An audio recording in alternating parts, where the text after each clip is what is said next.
to introduce my good friend, Newt Gingrich, and please join me in giving him a very warm Iowa welcome.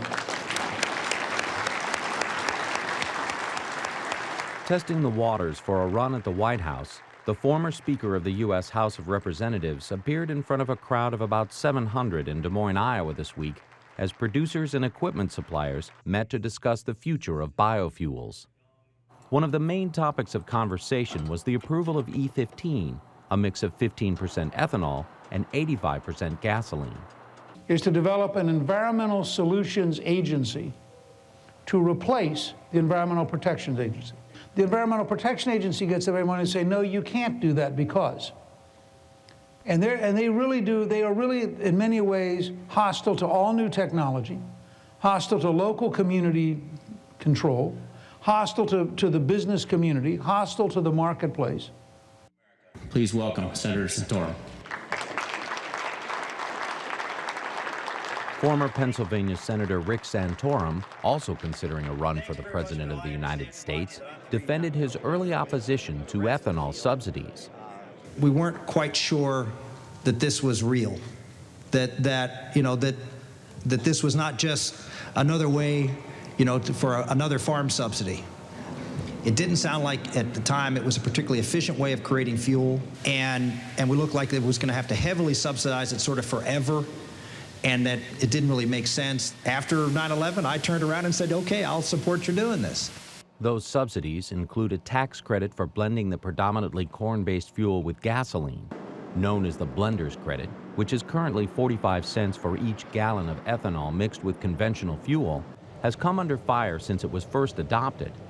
Just when it looked like the industry-boosting tax credit would be allowed to expire at the end of last year, it was given a one-year extension when President Obama signed the omnibus tax credit bill. Bob Dineen, who is the president and CEO of the ethanol promotion group, the Renewable Fuels Association, was at the Iowa summit.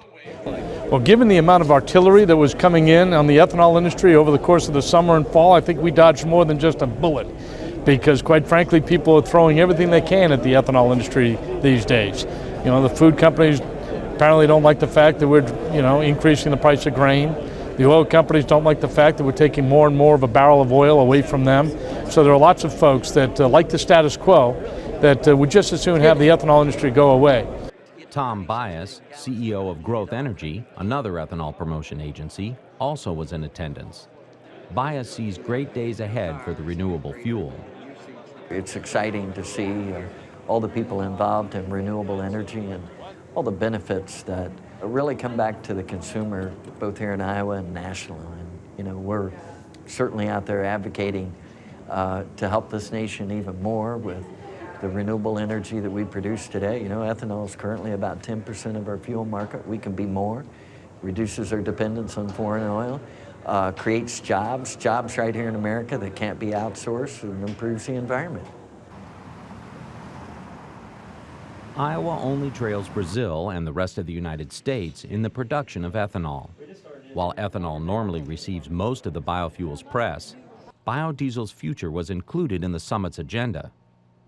Monty Shaw, executive director of the Iowa Renewable Fuels Association, recounted some of biodiesel's recent struggles. The completely irresponsible lapse of the federal biodiesel blenders tax credit led to a massive contraction of the biodiesel industry. In Iowa, every biodiesel refinery reduced production, and many were simply forced to shut down and didn't produce a drop during the year. Hundreds of Iowans lost their jobs.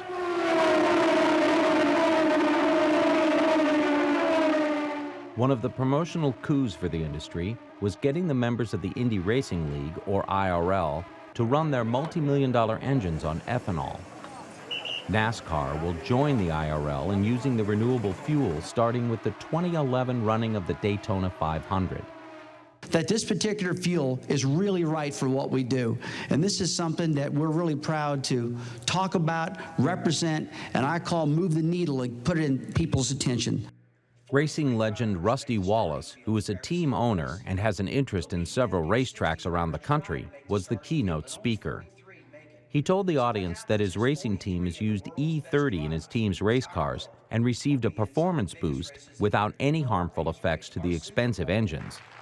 Wallace, whose enthusiasm for ethanol is only outdone by his enthusiasm for racing, contends critics of the biofuel are only telling part of the story.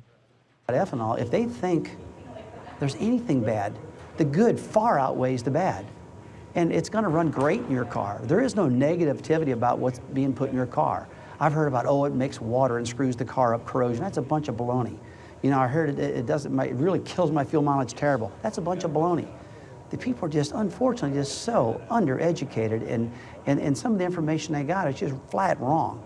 It's so wrong, it just makes me mad as a horn. It really does, because I know the good things about it. For Market to Market, I'm David Miller.